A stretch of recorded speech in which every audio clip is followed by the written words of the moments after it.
were all written as matters of practical application based upon what he had revealed in chapters 1 through 11. And we're now to chapter 14, and we're going to deal with a situation which was very prevalent in the early New Testament church, because there were a lot of people who were converted from various backgrounds that needed to be able to work together. 1 Corinthians chapter 12 and verse 13 says, "For by one Spirit were we all baptized into one body."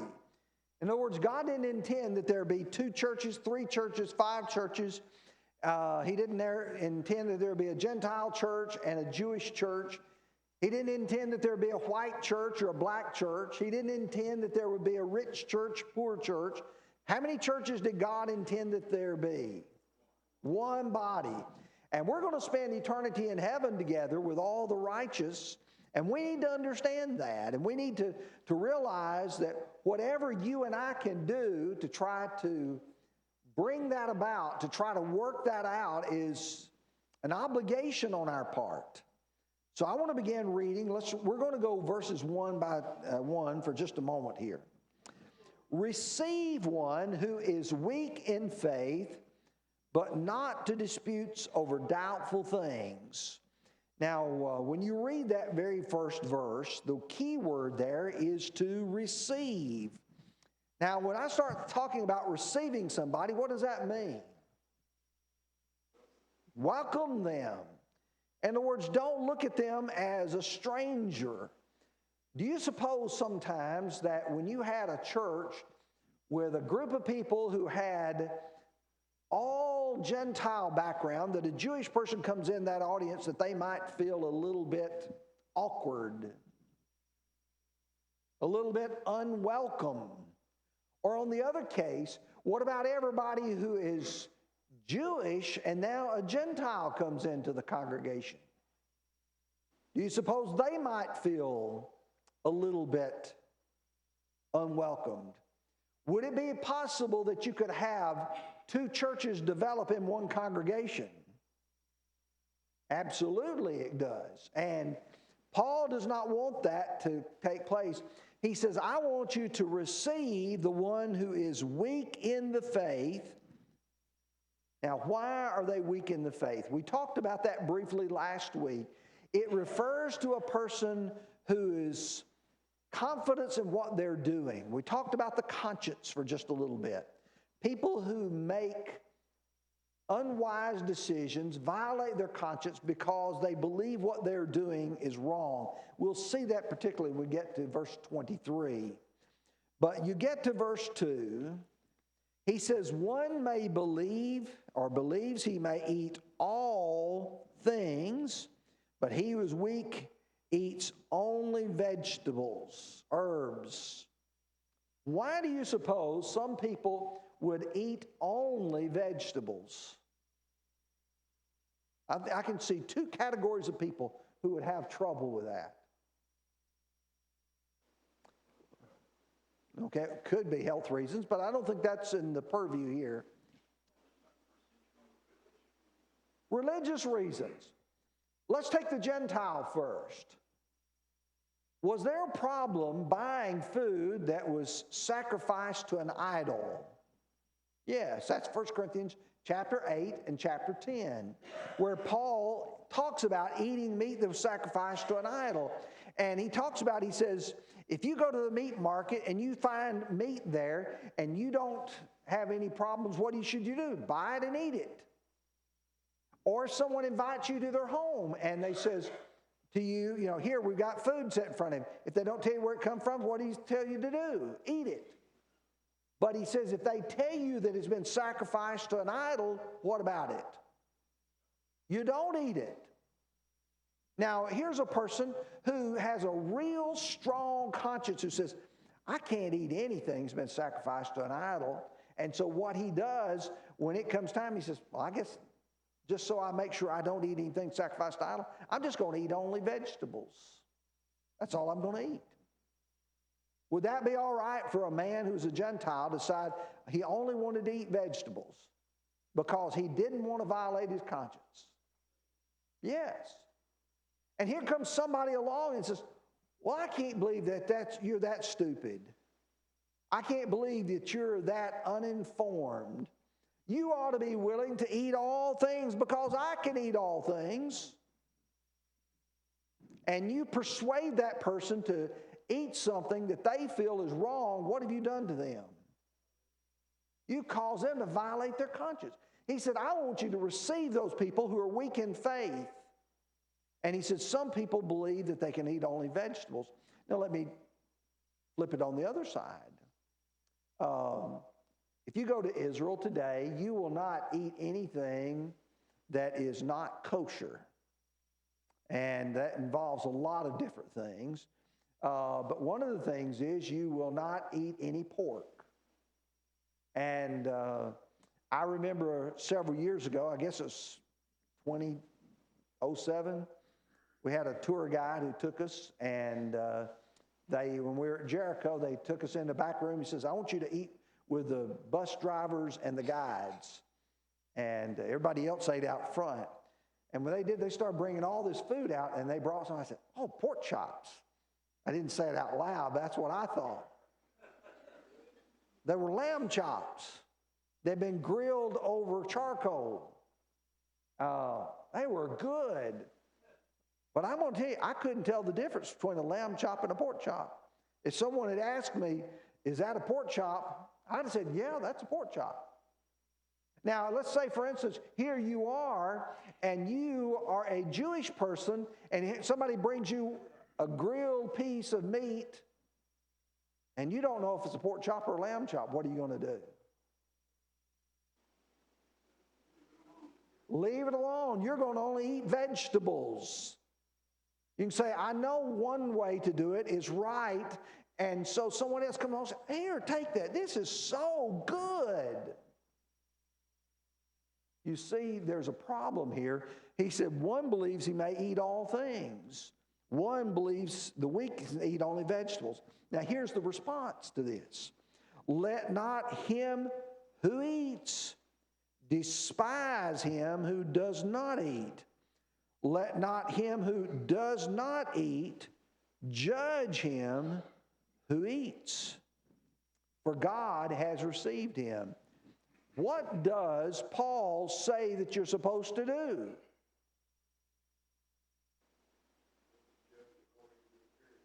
Don't judge according to appearances, John 8:24. Here's a man who believes you can eat. You shouldn't look at the person that doesn't eat and judge him and say, that doesn't make sense. Or on the other hand, despise. What you have in the congregation is to have attitudes going back and forth of mutual respect, where you look at somebody else and you don't do anything that hurts him or causes it difficult for him to be faithful to God. Let's take verse 4. Who are you to judge another's servant? To his own master he stands or falls. Indeed, he will be made to stand, for God is able to make him stand. Now, this first sentence in verse 4 really goes to the heart of what he talked about in verse 3. Who are you to judge another man's servant? Who is the ultimate judge of all of us? God is. Now, is he saying here that I can't make judgments about matters of right and wrong? No, that's not what he's saying. Is he saying I cannot make judgments about whether or not a person is living in according to God's word? No, because that's 1 Corinthians chapter 5. What he is talking about is in matters of personal decisions. We're not talking about the worship of the church. That's been revealed. We're not talking about Christian living. That's been revealed. We're talking about matters of personal decisions. You know, you may decide what you want to eat in your home, and I may decide what I want to eat in my home. They may be alike or they may be different. Is that okay? Yes. On the other hand, though, I do not have the right to judge you or despise you because of what you choose as a matter of opinion to do in your own home. What we're talking about here is matters of opinion that relate to serving God. Joe?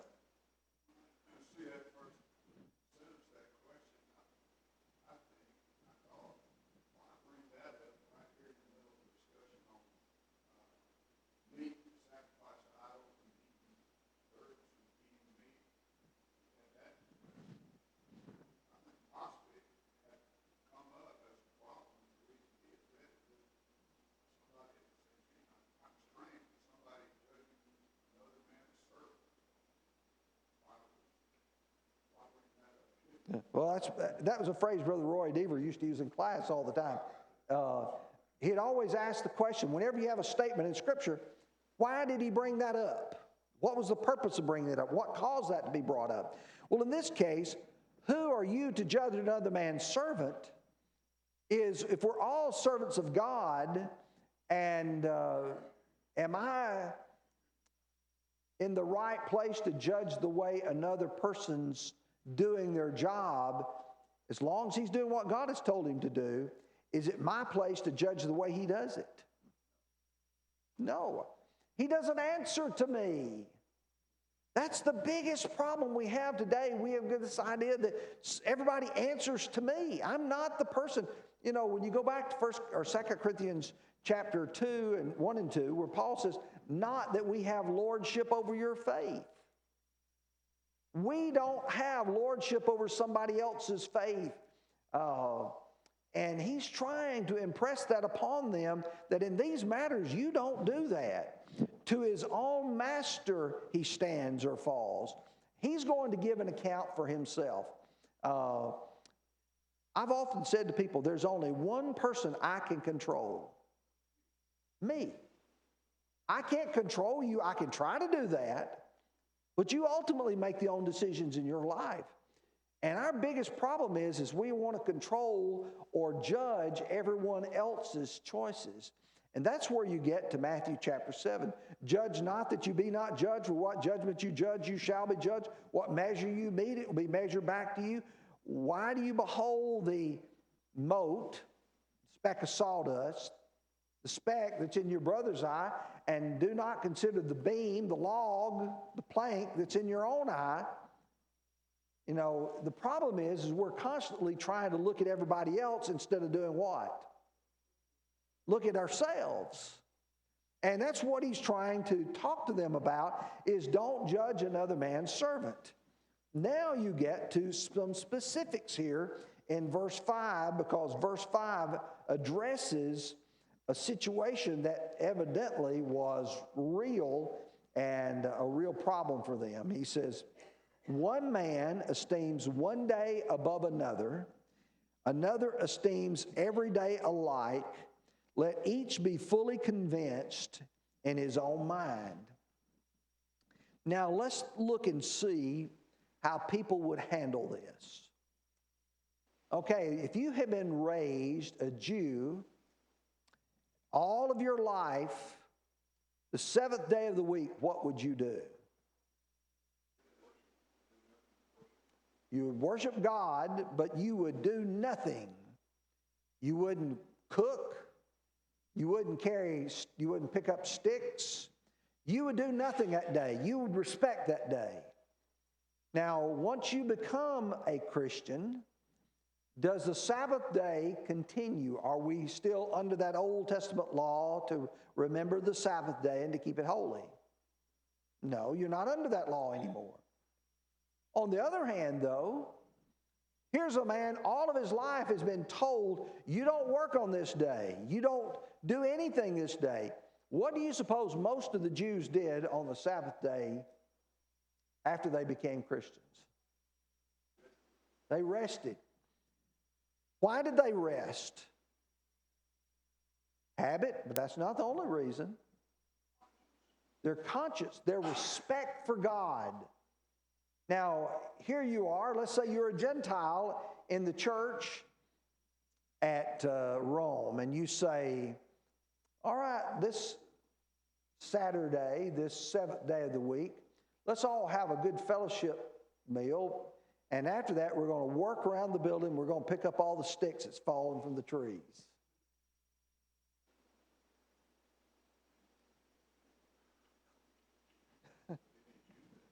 There won't be many Jews there. But then here's a Gentile and say, why do those lazy people not get out and come and help? What are you doing? You're judging them. Is it all right for that man who is Jewish, who does not bind that on anybody else, but just says, I am going to take this day and I am going to not do anything but be faithful to God today? Is it all right to do that? Yes. He esteems one day above another. Another esteems every day alike. Now, Paul's response to that is, let each be fully convinced in his own mind. You see, what you need to do is you need to have respect for that day. Now, what do you think they would do like the Feast of Tabernacles? What do you think they would do about some of these other days?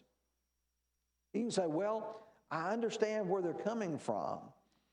Colossians chapter 2, verses 16 and 17 talks about judge no one with regards to these feast days, new moons, and things such as that. They had to make sure that they understood that these things fell into the realm of judgment. A person could do one or not do one, and they would still be acceptable to God. And some people felt like they ought to do it. Others felt like they didn't need to do it. And how are you going to handle days like this? The big thing is you don't do anything that's going to cause that brother to stumble. Now, let's look and see what he follows here. Verse 6 is a long verse. He who observes the day observes it to the Lord. And he who does not observe the day, to the Lord he does not observe it. He who eats, eats to the Lord, for he gives God thanks. And he who does not eat, to the Lord he does not eat, and gives God thanks. He has two issues that were common: the recognition of days and the eating of foods. And now we're not talking about something here that's a part of the worship. When it comes to things that have been revealed to the part of the worship, what do we all have to do? Everybody has to do the same thing. You remember 1 Corinthians chapter 1 and verse 10? He says that you all speak the same thing, that you be perfectly joined together in the same mind and the same judgment. When it comes to our worship here, we can't have somebody say, well, I really would like to have this. Someone says, I'd like to have that. That's not in the purview of those things are revealed that we must do in God's plan. We've got to do those things. But when it comes to matters of personal judgment at home, we don't have the right. There's a lot of people say, well, you know what? He's driving a Cadillac. I think he ought to be driving a Yugo. I don't think he ought to buy a new car every year. I think he ought to buy a used car every year. You know the answer to that is? None of your business. And the answer is, to his own master he stands or falls. He is a person who's going to answer to God for his choices, just like I'm going to answer to God for my choices. And what Paul is trying to do is to deal with the kind of difficulties that are going to arise in the church. But in both of these, notice it's to the Lord. It's to the Lord. He gives God thanks. He gives God thanks. In both cases, regardless of whether it's you eat or you don't eat, or you observe the day or you don't observe the day, to God you still are giving the righteousness of your life. Now that's the key thing here. We're not talking about matters of right versus wrong, matters of personal judgment. Have I got that really clear yet? Okay, I think I've got that clear. Verse 14. For none of us lives to himself, and no one dies to himself. I'm going to go ahead and read verses 8 and 9 with this. For if we live to the Lord. And if we die to the Lord. Therefore, whether we live or die, we are the Lord's. For to this end Christ died and rose again and lived again, that he might be the Lord both of the living and the dead. Now let's go back to verse 7. No one of us lives to himself, and no one dies to himself. Now, Brother Whiteside in his commentary emphasizes that this verse is a little bit misunderstood. I don't know that he's 100% correct on that, because I think what Paul is trying to emphasize is, do we all have some influence on other people? We're dependent upon other people as well. If we're not careful, we will tend to think, what I do is nobody else's business but my own. And that would be very easy to come away with a view like that. But the truth is, the way I act has an effect on other people too, does it not? Can the way I act cause somebody else to have a trouble? Yes, it can. And so I need to be thinking about the choices I make. So no one of us lives to himself, and no one dies to himself. But then he says, if we live to the Lord. Just like earlier, he talked about, he says, if you eat, you do it to the Lord. If you don't eat, you do it to the Lord. All of us have that responsibility to the Lord, and therefore if we die to the Lord. Whether we live or die, we are the Lord's. And I think that's the key part of all of this, is the fact that we belong to the Lord, and we're a part of his church, and all of us are part of that one body. And he said that's the reason why Christ died and rose and lived again, that he could be both the Lord of the living and the dead. Is he the Lord of the Gentiles? Yes. Is he the Lord of the Jews? Yes. And that's what he's driving home in all of this.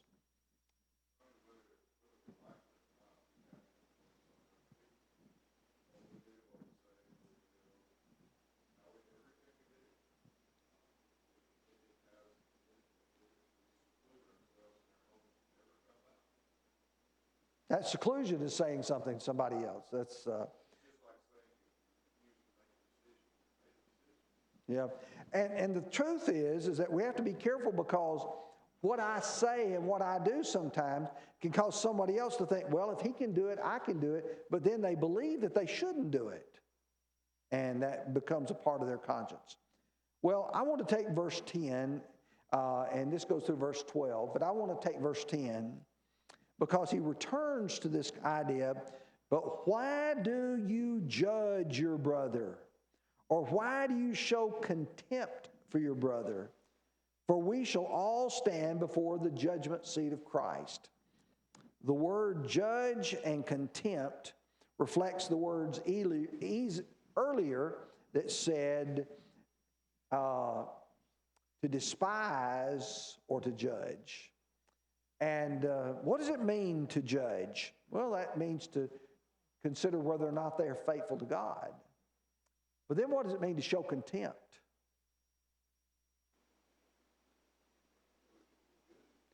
Well, you'd think it's worse than judging. But is it possible that we can look at people who don't do the things that we do and think that they are somehow beneath us? Do you suppose that a Jewish person could look at a Gentile and say, because they don't respect the Sabbath day, because they don't eat the foods that are clean foods, that somehow they are not as good Christians as we are? Do you remember what came up in Acts chapter 15? There were certain of those who believed said, unless you keep the law of Moses and are circumcised, you cannot be saved. If they didn't believe you could be saved, do you believe there's some of them also who think that you can't go to heaven unless you keep the law? Now that's to show contempt for somebody else and speak down to them, think lower of them. And he says, Just like earlier, who are you to judge another man's servant? He said, we will all stand before the judgment seat of Christ. What he is trying to impress upon every one of them, who am I supposed to be focused on keeping right? Myself. Now that's going to involve two things. Number one, I've got to take everything that God said and I've got to say whether or not I'm doing what's right. There's some other things that are in the matters of judgment. Do I have to think carefully about what I do in terms of matters of judgment? Can something I do, even though it is scripturally right, become a stumbling block to somebody else? Yeah, it's a matter of judgment. Then I can become a stumbling block to somebody else. Let me get Joe and then I'll get Leonard. Okay.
Okay, Leonard, let me get you real quick. But we all got this ability to pick things out of people. Out of you, out of me, that we like. Maybe that way the people think you don't like. They think that you don't like. They think you don't think like. Same way with me. It's everything. I've always thought, I wish I had the ability to live a good Christian life as I like to see you live. That's a good admirable quality to want to see somebody else do that. Let me give you a... Go ahead.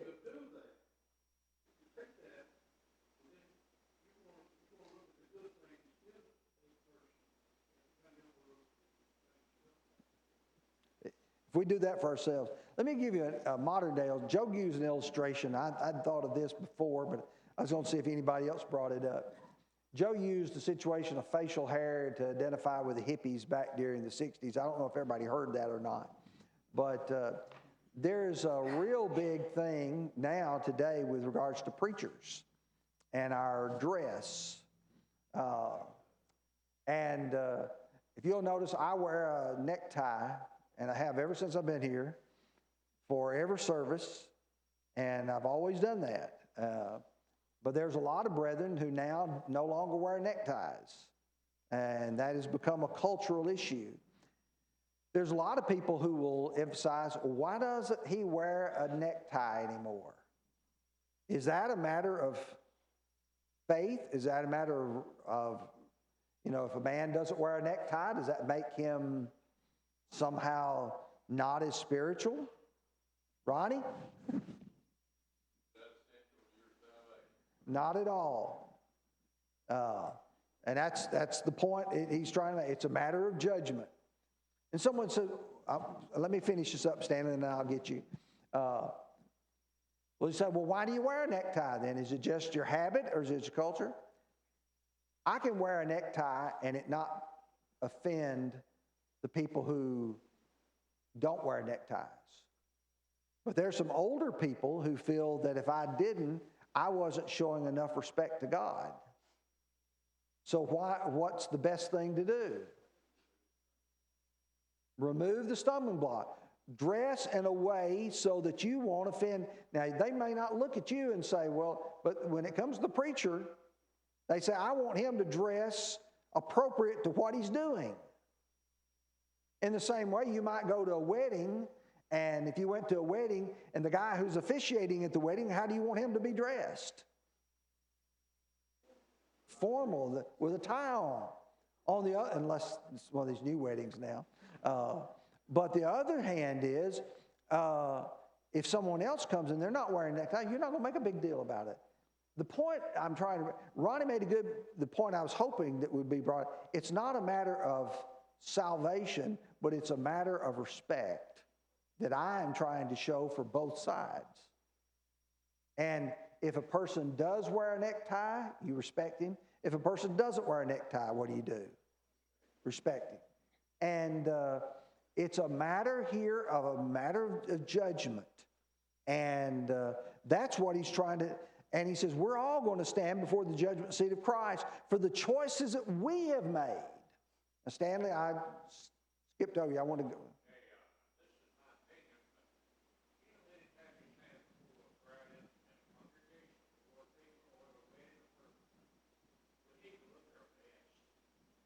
That's why I wear the tie. Ricky?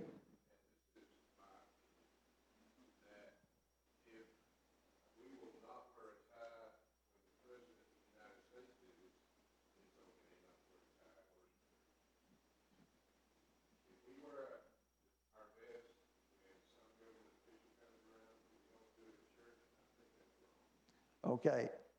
Again, you said that's your opinion. Okay. When it's...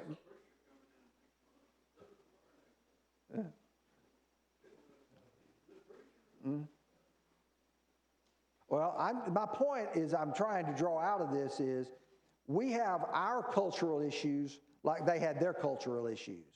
And we just got to make sure that when we do so, we don't disrespect and look down upon and show contempt for and judge people whose choices are different than our own.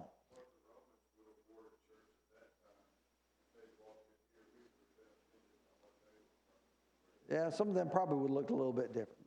Well, Lord willing, we'll pick up with verse 11 next week.